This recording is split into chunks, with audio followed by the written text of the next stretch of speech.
Hello friends, welcome back to Lakshmi Chellam. இன்னைக்கு நம்ம வீடியோவில் முருங்காய் பக்கோடா தொக்கு எப்படி பண்ணுறேன்னு பார்க்கலாம். 10 முருங்காவை வேக வச்சு இது மாதிரி எடுத்துக்கோங்க. ஸ்பூனை வச்சு இதில் இருக்க பல்ப்பை மட்டும் எடுத்து வச்சுக்கோங்க.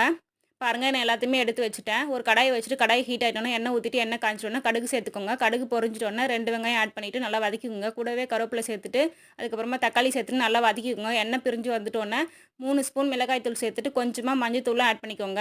1 ஸ்பூன் எண்ணெய் ஊற்றி நல்லா வதக்கிக்கோங்க. அப்போ தான் உங்களுக்கு டேஸ்ட்டு கிடைக்கும். இதில் வந்து 2½ கப்பு தண்ணி ஊற்றிக்கோங்க.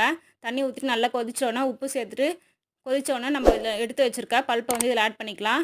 இதை நல்லா மிக்ஸ் பண்ணிவிட்டு கொதி வந்தோடனே பக்கோடா 200 கிராம் ஆட் பண்ணிக்கோங்க. முழுசாகவே போட்டுக்கோங்க, அப்போ தான் உங்களுக்கு கரையாமல் இருக்கும். இதில் வந்து ஒரு தட்டு போட்டு மூடிட்டு ஒரு 10 நிமிஷம் சிம்மில் வச்சு கொதிக்க விடுங்க. சூப்பரான முருங்கைக்காய் பக்கோடா தொக்கு ரெடி ஆயிடுச்சு. நீங்களும் ட்ரை பண்ணிவிட்டு கமெண்ட் செக்ஷனில் ஷேர் பண்ணுங்கள். மறக்காமல் இந்த சேனலை சப்ஸ்கிரைப் பண்ணி வச்சுக்கோங்க. மறக்காம லக்ஷ்மி செல்லம் சேனலை சப்ஸ்கிரைப் பண்ணுங்க, லைக் பண்ணுங்க.